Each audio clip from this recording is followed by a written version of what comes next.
Ak by som mal uviesť iba jednu najdôležitejšiu charakteristiku života, bola by to asi schopnosť reprodukcie. Bez nej by živé organizmy nemohli zvyšovať svoj počet, šíriť sa a podliehať evolúcii. Ak objekt nevytvorí svoje kópie, nie je na tom nič zlé ani nič dobré. Taký objekt tu už ale skrátka nie je. Schopnosť množiť sa je hlavný dôvod, prečo tu život aj po miliardách rokov stále máme. Rôzne organizmy sa rozmnožujú rôzne efektívne a práve väčší reprodukčný úspech niektorých z nich je dôvodom, prečo dochádza k evolúcii.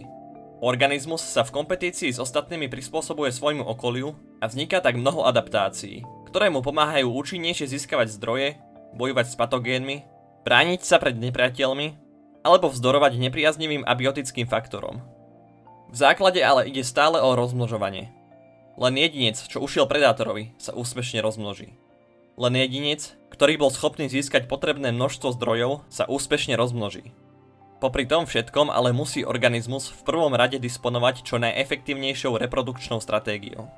Existujú dva hlavné spôsoby rozmnožovania. Prvým je nepohlavné množenie. Organizmus skrátka vytvorí svoj presný klon. A to je celé. O poznanie pozoruhodnejšou alternatívou je pohlavné rozmnožovanie. Organizmus nájde sexuálneho partnera rovnakého druhu a obaja rodičia prispejú polovicou svojho genetického materiálu. Nový jedinec je úplne unikátnou kombináciou pomixovaných alel. Tento spôsob rozmnožovania je komplexný proces a určite ide o odvodený znak, ktorý sa objavil až u eukariotov. Dnes ho nájdeme u väčšiny druhov na tejto planéte. Napriek tomu predstavuje jeden z najväčších problémov v evolučnej biológii. S pohlavným rozmnožovaním sa totiž spája nesmierne množstvo zjavných nevýhod a rizík. Je jednoznačne časovo a energeticky náročnejšie. Pohlavne sa množiaci druh potrebuje meiózu, redukčné delenie, ktorého produktom sú pohlavné bunky. Ide o proces oveľa komplikovanejší než obyčajná mitóza a trvá rádovo dlhšie. Pomimo toho je treba udržiavať ďalšie zložky nákladného aparátu potrebného pre tento spôsob rozmnožovania. Od molekulárnych a orgánových štruktúr až po zložité vzorce správania. Ako by to nestačilo, rýchlosť pohlavného rozmnožovania je dvakrát pomalšia.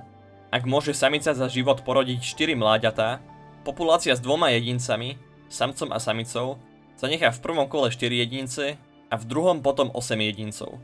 Rovnako veľká populácia, no s 2 partenogenetickými samicami, ktoré nepotrebujú oplodnenie a vytvárajú vlastné kópie, sa rozrastie najskôr na 8 a potom na 32 jedincov. Pohlavne sa rozmnožujúci druh vynaloží viac energie a pritom polovica úsilia ide do produkcie samcov, za čo platí dvojnásobne pomalším množením. Nazýva sa to dvojnásobná ekologická cena sexu. Jedinec, či už samec alebo samica, navyše dáva do potomka iba polovicu svojich génov, nie všetky. Ak si ešte spomínaš na teóriu sebeckého génu, takéto plytvanie nie je zrovna to, čo by si gény želali. Aby jedinec posunul do ďalších generácií úplne všetky svoje gény, musí sa mu oproti nepohlavne sa množiacim druhom nakotiť dvojnásobné množstvo potomstva. Tomu sa hovorí dvojnásobná genetická cena sexu. Pri pohlavnom množení takisto dochádza k rozpadu výhodných kombinácií génov. Keď mal otec jež dlhé trne a veľké telo, bol nedotknutelný. Keď mala mama ježica krátke trne a malé telo, ľahko sa vedela predátorom schovať. Keď ale potomok zdedí od otca veľké telo a od matky krátke trne, nebude mať dostatočnú ochranu a ani sa nebude môcť skryť. Nové kombinácie génov vznikajú úplne za každým. Oproti čomu pri nepohlavnom množení odovzdá jedinec osvedčenú kombináciu génov svojmu klonu v úplne rovnakom znení. K tomu všetkému musí pohlavne sa množiaci organizmus hľadať sexuálneho partnera, vystavuje sa pri pohlavnom akte prenosu parazitov a pod určité hustoty populácie už z určitých dôvodov nie je možné obnoviť pôvodný počet jedincov a skupina môže iba čakať na záhubu. Teraz si to dajme na misky váh s nepohlavne sa množiacim druhom.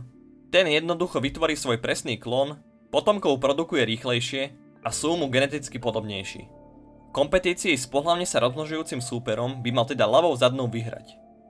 Celý prvý segment videa si pre seba ukradol iba zoznam nevýhod sexu, z čoho vyvstáva otázka. Čo tu vlastne pohlavné množenie ešte robí? Nebolo by všetkým organizmom výhodnejšie vrátiť sa k nepohlavnému množeniu?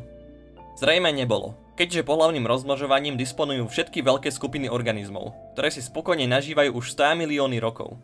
Po zvyšku tohto videa sa pokúsim vysvetliť, prečo tomu tak je. Rozsah tejto témy je samozrejme oveľa širší a mnohé veci preto zjednoduším alebo vynechám, pričom sa pokúsim vysvetliť to podstatné. Existuje ale veľa sprievodných alebo úplne odlišných hypotéz, ktoré som bol pri príprave videa nútený vynechať. Za pozornosť stojí v prvom rade fakt, že dodnes nie je úplne isté, prečo sex pretrváva a aké sú jeho výhody. Navrhnutých bolo viacero okruhov hypotéz a každá z nich musí mať tú superschopnosť prebiť početné nevýhody pohlavného rozmnožovania. Najlenivejším vysvetlením, aspoň podľa mňa, je hypotéza, podľa ktorej je pohlavné rozmnožovanie jednosmernou evolučnou pascou, čo si ako rybárska vrša. Je vlastne na nič, ale evolúcia je slepá jak patrón, nevie kam smeruje a ak si organizmus osvojí pohlavné rozmnožovanie, iba veľmi ťažko presedlá späť na nepohlavné. Ako dôvod sa udávajú napríklad škodlivé alebo letálne mutácie, ktoré sa nazbierajú v pohlavne sa rozmnožujúcej populácii. Sex totiž úzko súvisí s diploidiou. Každý človek má vlastne dva návody na vytvorenie človeka.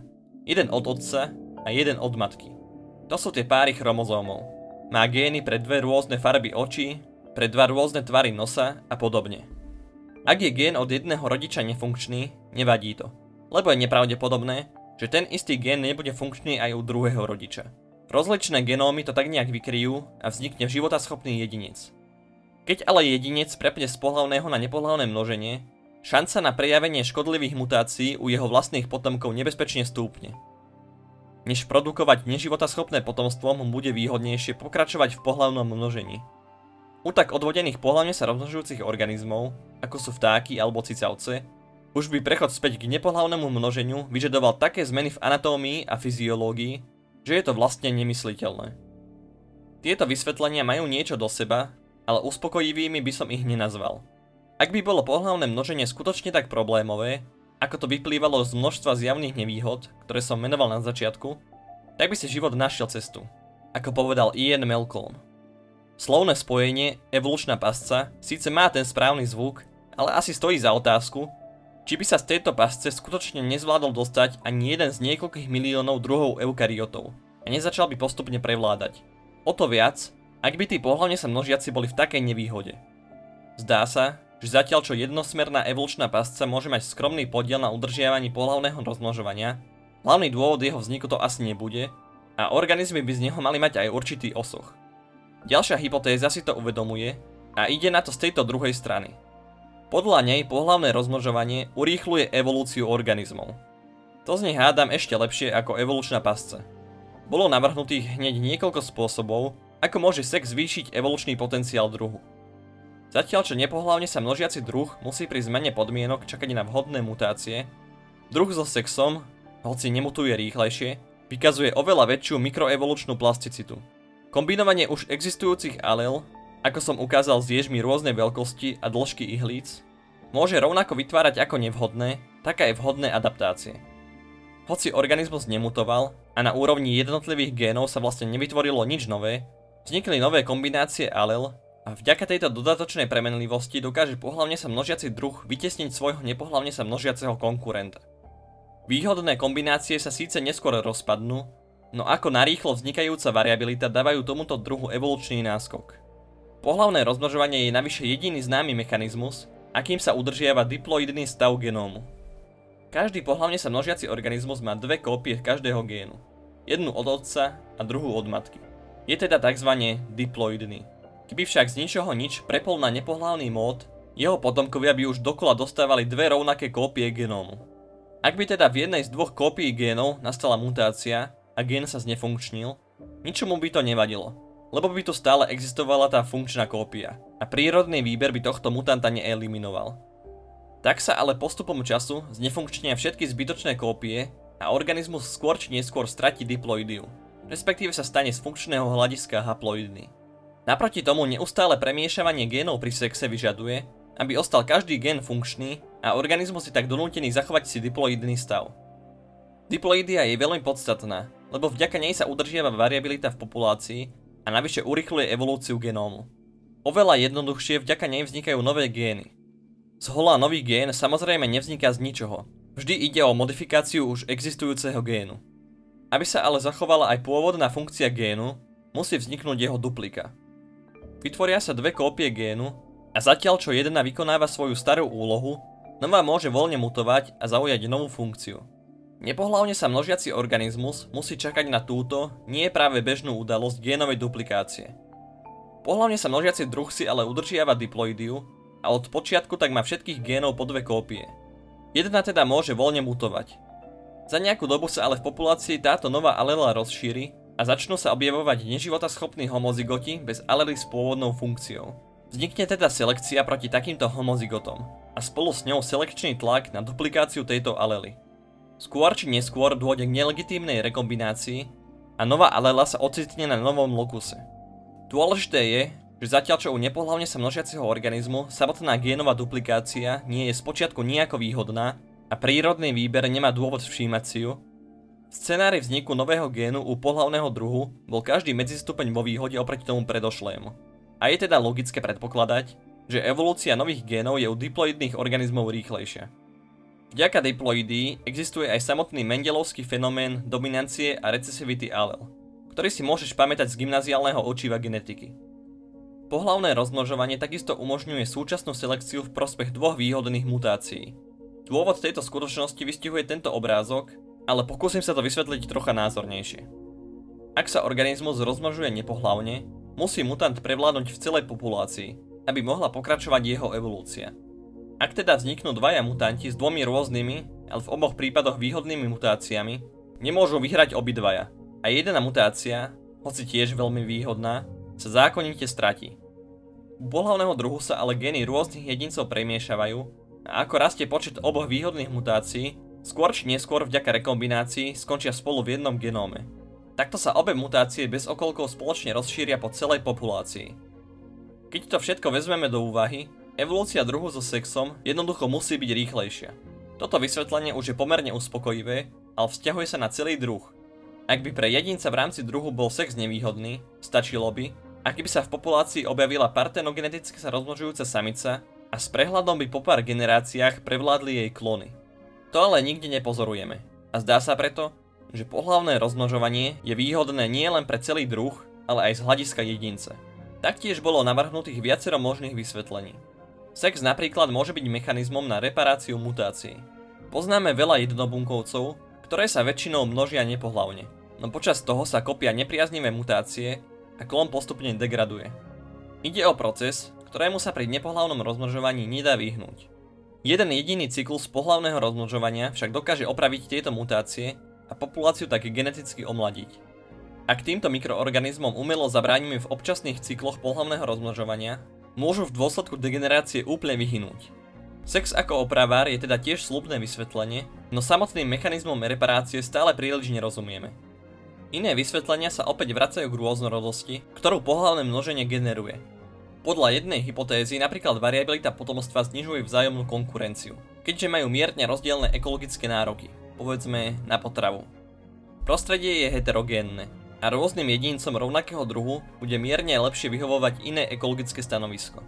Celá biologická evolúcia je vlastne postavená na konkurencii a obmedzených zdrojoch. Ak by boli priestor a zdroje nekonečné, ako si by nebol dôvod k progresu, lebo by prežívali všetci. V takom svete ale nežijeme a organizmy sa snažia v kompetícii o zdroje vytlačiť svojich konkurentov. A keď je tvoj brat zástupca rovnakého druhu, konkurujete si úplne o všetko. Teda, pokiaľ sa množíte nepohlavne. Neustále vznikajúca variabilita nielenže túto konkurenciu trochu obmedzuje, pohlavne sa množiaci druh má vďaka tomu ako bonus celkovo väčšiu ekologickú valenciu, lebo nie je limitovaný na jedno mikroprostredie. Tým sa dostávame k asi najlepšiemu vysvetleniu vzniku pohlavného rozmnožovania. Organizmy totiž žijú v prostredí, kde je za väčšinu selekcie zodpovedný biotický faktor. Inak povedané, veľkú časť prostredia tvoria iné organizmy. Pre tento príbeh sú najpodstatnejšie predátory a parazity.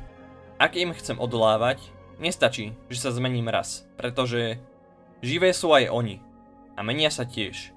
Musím sa meniť neustále, tak ako sa budú meniť oni v snahe dobehnúť ma. Samozrejme, môže sa meniť po dlhé generácie klasickou evolúciou, ale čo takto vynájsť niečo lepšie? Neustálu zmenu každého jedinca v každej generácii, aby sa predátor alebo parazit nikdy nemohol absolútne perfektne adaptovať na moje potomstvo. Občas je nutné rýchlo bežať, aby sme zostali stáť na mieste, hovorí kráľovna v Alicii za zrkadlom od Lewisa Carrolla. A práve podľa nej nesie táto hypotéza názov Princíp červenej kráľovnej. Nestačí len bežať. Je nutné bežať rýchlejšie než ostatní. Parazity a predátory striehnú na každom kroku. A ak nechcem, aby boli na mňa a mojich potomkov perfektne vyzbrojení, musím im to neustále sťažovať. A to tak, že sa odo mňa budú moji potomkovia čo najviac líšiť. Červená kráľovna je dôvod, prečo by sa evolúcia nezastavila, ani keby sa abiotické prostredie nemenilo vôbec. Stále by tu totiž boli ostatné organizmy, ktoré sú tak trochu charakterizované tým, že sa radi menia.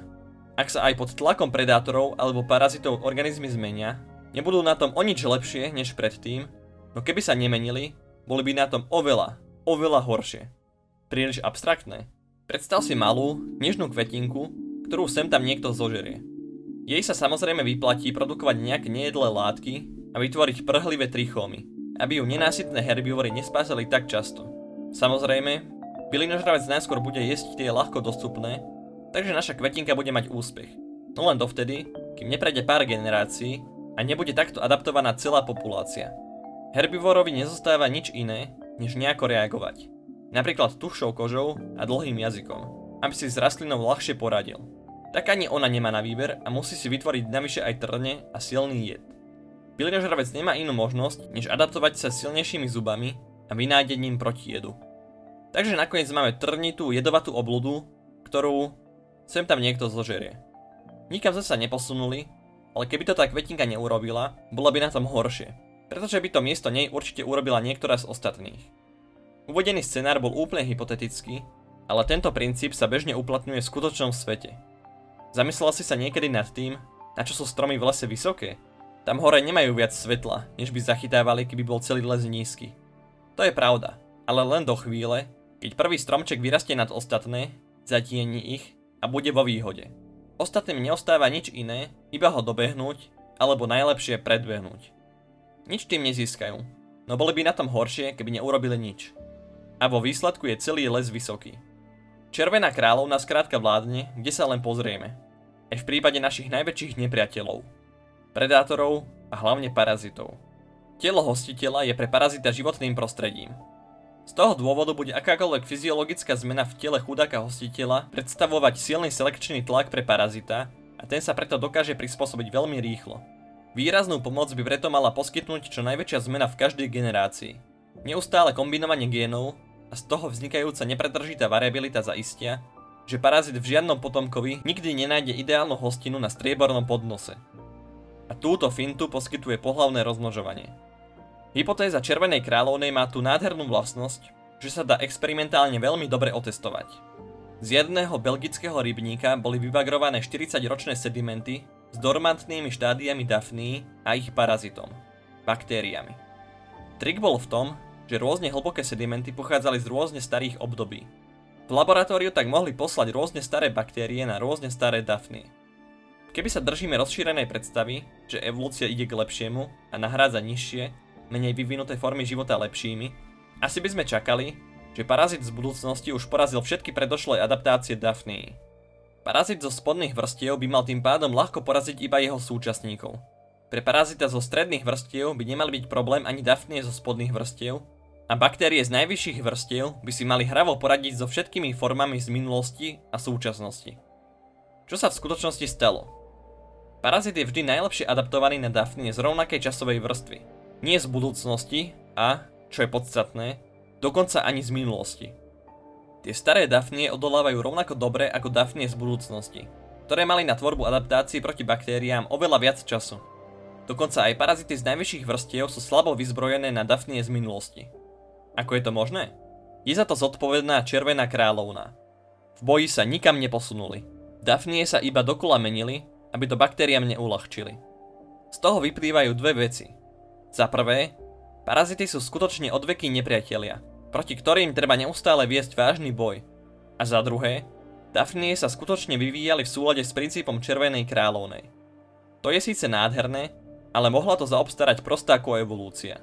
Preto treba nejaký pokus, ktorý dokáže, že práve pohlavné množenie je tou vyvolenou adaptáciou, ktorá má pomáhať v boji s parazitmi.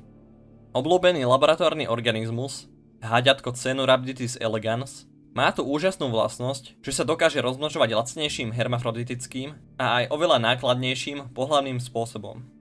Samooplodnenie u hermafroditov síce nie je úplne to isté, čo nepohlavné rozmnožovanie, no je mu vďaka menšej variabilite potomstva a lacnej povahe oveľa podobnejšie. Keď si k tomu požičiame aj aktívneho parazita tohto háďatka, Bacterius serratia, máme možnosť kreatívne nadizajnovať pokus. Presne to sa stalo skutočnosťou v štúdii z roku 2011 a jej autori sa oprávnene dočkali pozoruhodných výsledkov. Háďatka neprekvapivo ostávali bez sexu, ak boli chované bez parazita. Naopak, v populácii s parazitom prudko začal stúpať podiel jedincov s pohlavným rozmnožovaním a zachovával sa po celý čas až do konca. Zatiaľ čo tie hermafroditické vymreli do pár generácií. Evidentne sa nestačili parazitovi prispôsobovať, zatiaľ čo variabilita produkovaná sexom zachránila tie ostatné. Tým ale vedci neskončili a urobili ešte tretí pokus. Baktérie držali mimo hlistovcov a rovnako nezmenené ich znova a znova púšťali na nové generácie háďatiek, ktoré sa meniť mohli. Parazit tak nemal možnosť držať krok s hostiteľom a vyvíjať sa. Tento experiment bol finálny arbiter, ktorý mal rozhodnúť, či je sex adaptácia proti prispôsobujúcim sa parazitom. Háďatka v prítomnosti parazita rýchlo reagovali prudkým nárastom počtu pohlavne sa rozmnožujúcich jedincov, no po chvíli začal klesať a opäť stúpla početnosť samooplodňujúcich sa hermafroditov. Baktériám sa prispôsobili rýchlo, no tie sa nemenili. Stále boli pridávané v pôvodnom stave a nemohli sa priebežne adaptovať na hostiteľa. Chýbala červená kráľovna. A tak sa háďatka postupne vrátili k lacnejšiemu asexuálnemu spôsobu rozmnožovania. Tento pozoruhodný experiment a s ním mnohé ďalšie výskumy znovu a znovu ukazujú, že pohlavné rozmnožovanie je skutočne do veľkej miery adaptáciou na neustály zápas s parazitmi, ktorý sa riadi princípom červenej kráľovnej. Ak si pozorný, postrehol si, že navrhnuté hypotézy sa navzájom nevylučujú a platiť môžu viaceré alebo aj všetky zároveň. Keď teraz prepočítame všetky výhody a nevýhody sexu, asi uznáme, že je predsa len výhodnejšie množiť sa pohlavne. Robia to tak koniec koncov všetky skupiny eukariotov. Teda, skoro všetky. Jedinou početnou skupinou eukariotov, ktorá sa rozmnožuje apomikticky, úplne bez samcov, je trieda bdeloidných vírnikov. Ich predkovia sa preukázateľne rozmnožovali pohlavne a bdeloidky sú tu už viac ako 40 miliónov rokov. Mali teda dosť príležitostí, aby sa aspoň jeden z vyše 400 opísaných druhov vrátil k pohlavnému rozmnožovaniu. Ale neučinil tak ani jeden.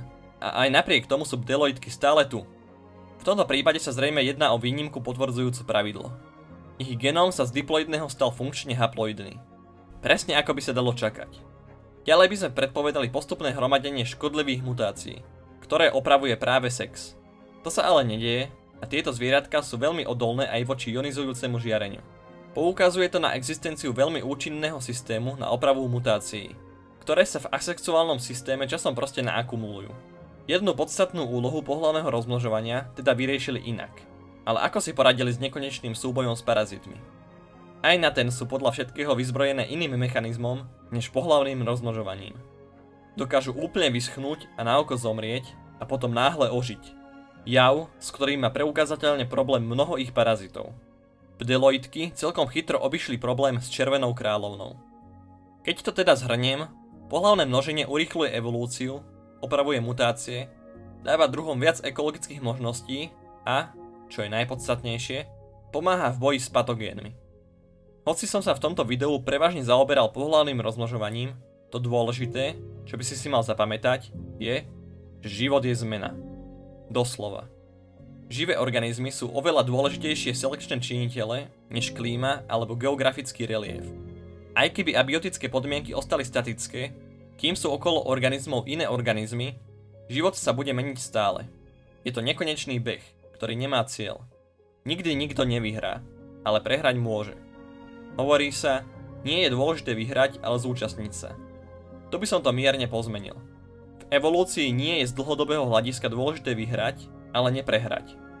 Vždy je niekto posledný a podstatné je iba bežať rýchlejšie ako on. Nesmierne komplikovaný proces pohlavného rozmnožovania je významnou pomôckou v týchto závodoch. Parazity vďaka tomu ostanú mierne pozadu navždy. Žiaden vrchol vývoja neexistuje. Žiaden dokonalý organizmus, ktorý sa už nepotrebuje vyvíjať, najvyššia priečka evolučného rebríka nikdy nebude existovať. To podstatné je zmena samotná. Tá tu ostane, kým tu bude život. A pohlavným rozmnožovaním si organizmy zaistili, aby sa to nutne stalo v každej jednej generácii.